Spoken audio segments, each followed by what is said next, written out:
Hey guys! I hope that you guys are doing amazing wherever you are in the world. My name is Shikha, and as always, I welcome you to my channel. I'm so grateful that you guys are listening, subscribing, and commenting. I really appreciate the support. And of course, if you guys want to support me further, you can do that by going to my Patreon link. The link is in the description below. And you can give me $1 a month, $5 a month, whatever you prefer. In this video, I want to speak to you guys about flakiness and how I feel like as an INFJ, I have this absolute disdain and an inability to deal with flaky people. I literally have the hardest time with flakiness. I cannot even tell you how much I can't deal with it. I'll give you a quick example from my own life. And I think that's one of the things about, I feel like some people who are extremely spiritual because they spend a lot of time in the spiritual realm or meditating, doing things like that. They don't want to really live in the physical world. And so there's a lot of spiritual people like that in Chiang Mai, where they just are unable to really function in the physical realm, right? And so I think a lot of the flakiness comes from that as well. But I'm spiritual. I'm not that spiritual perhaps, but I am spiritual. I am still able to, or I do still live in the physical realm despite being an INFJ, and I still take care of my bills, and I still answer people's emails. I do all those things. I mean, I do the best I can. But recently, I'm looking to buy a motorbike from some friend, or someone that I know, because I'm renting my motorbike right now, and I'd rather just have my own. It's just more convenient. And so obviously, there's this person who's like, I'm selling my motorbike. I'm like, cool, I want to buy yours. Can we meet up? And so, I talked to him about his motorbike, things like that. And I figure out that he doesn't actually have the motorbike in his name. So that's one of the things that happens in Thailand a lot, is that people drive motorbikes that are not in their names. They're still in the previous person's name or in the Thai person's name that sold it to them, things like that. And they just don't want to bother with it, right? But I don't actually want to do that. I want to do it in a way, I just don't like doing illegal, nonsensical things which don't really need to be done. If it's something that you really have to, then it's fine. But this is unnecessary and it's very easy to fix. It's an easy fix. And go and get your name changed. So I was like, I don't want to buy a bike that's not in my name. And so I'm not going to buy a bike from you, especially if it's not in your name. Because I can't buy a bike from someone whose name it's not under, because then I can't transfer it over to me.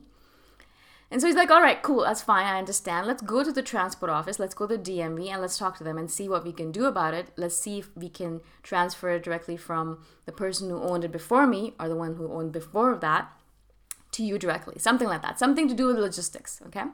So I'm like, yeah, let's go tomorrow. Tomorrow's Monday. And, I was like, yeah, just message me, and then we can meet up directly there, blah, blah, blah. And so I wait all Monday, and I don't know if I should message him or not. I waited, and he nenever got back to me. So on Tuesday, I'm like, did you not want to sell the bike anymore? Are you not interested? And he's like, oh my god, I completely forgot. I didn't sleep very well, so I completely forgot about the fact that we were supposed to meet up. I'm like, all right, cool. And that's it. And that's all he said. He didn't say anything about, oh, do you want to meet up tomorrow? Or let's do this tomorrow, or anything like that. Nothing. And so at that point, I realized that this person is one of those flaky people, or one of those people, maybe he doesn't really even want to sell the bike to me because I'm way too picky and demanding that I want the bike in my name and I want the paperwork to be correct, things like that. So maybe he wants to sell it to someone who's easier. Yeah? It was totally fine with me. There are millions, or at least thousands of bikes for sale every single day. Dozens at least. And so I didn't reply back to him. I mean, I didn't say anything about, oh, do you want to meet tomorrow? Because I was like, well, if he doesn't really want to doesn't want to sell the bike, then I'm not going to force him, right? But this kind of flakiness, or this kind of inability to function in the real world where, we make plans, and then not only do you not get back to me, but you completely forget about it. Maybe that's true, maybe it's not.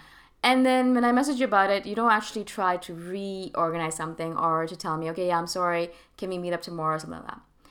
This kind of stuff really gets to me. And as soon as that happened, I was like, I'm not going to buy a bike from him. It's just not going to happen. No matter how good of a person he is, no matter how my friends know him or whatever it might be, this kind of stuff is not the kind of person I want to buy a bike from, especially because probably if he's dealing with me like that, he probably dealt with his bike exactly the same, treated it like crap, didn't fix it properly, etc. And so I don't really care about buying a bike like that from a person like that. But this is something that's really poignant and true for INFJs in general, I find. And I get a lot of messages from people who are from INFJs specifically who have drawer slam people just on the basis of their flakiness, right? And this is something that if you're a non-INFJ listening to this, or if you want to date an INFJ, if you have flakiness of any kind, you need to get rid of that ASAP, or at least do not be flaky in front of your INFJ, because that really irritates the hell out of us. We're not saying that you have to be completely rigid and inflexible and scheduled like us. I'm not saying that. I'm not saying that you need to have every moment of your day scheduled out and every moment of your day planned out.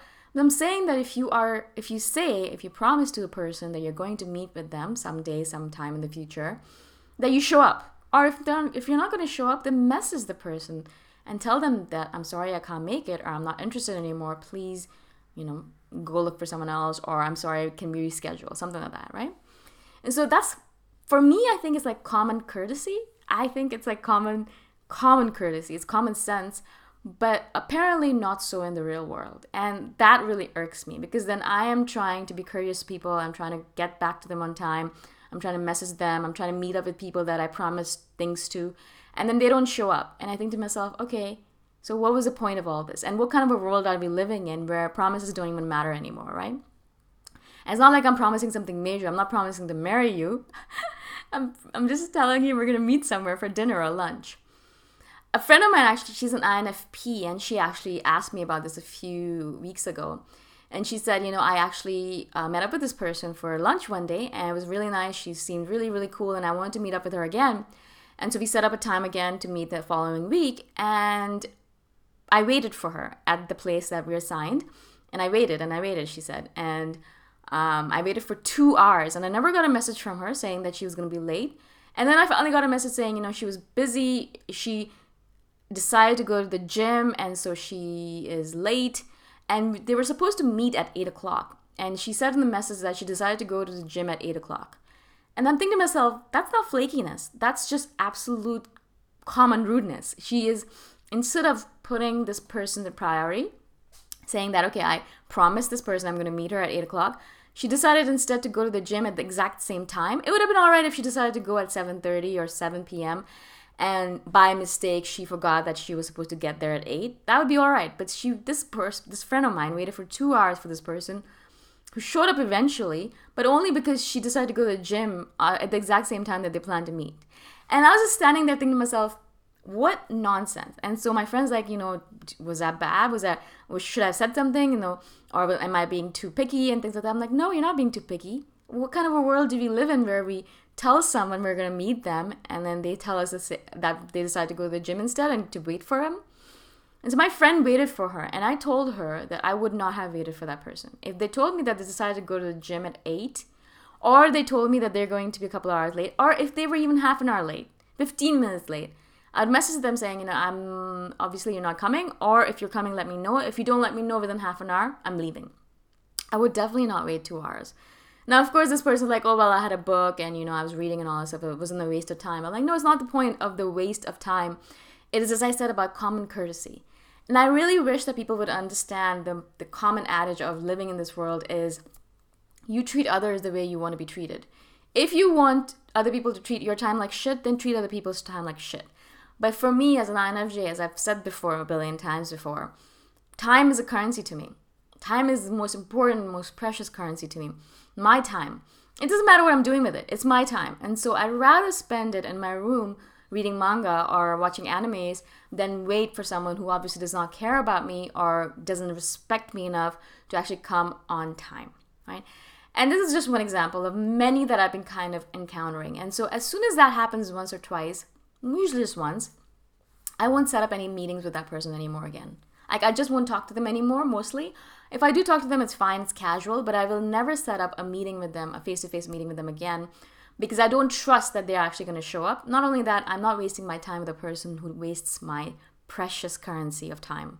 That's not going to happen. It's just not going to happen. And I know I'm coming across as very harsh and very rigid in this manner, but anyone who treats my time like shit, or treats me like shit, basically, in essence, is not allowed to be in my life anymore, and is not allowed to plan things out with me anymore. Okay? Now, if I give you more than 1 or 2 chances, it means I really like you, and I really love you, and I want you in my life.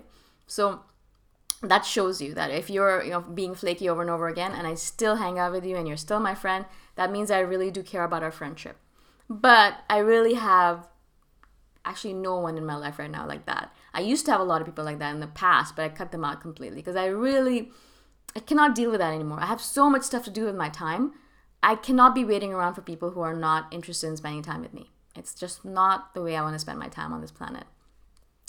So I hope this makes sense to you guys. And especially if you're a non-INFJ listening, please, please treat your INFJ's time with the same courtesy that you would treat a newborn baby, or like treat it like fragile and important, because it is important to them. And if you waste an INFJ's time, basically consider yourself door slammed, because you're never going to be as important to them as you were before. Okay, it's just the worst thing you can do to an INFJ. Okay, I hope this makes sense to you guys. I hope I wasn't too serious, but it's an important topic to me, so obviously I care, and so it's a serious topic.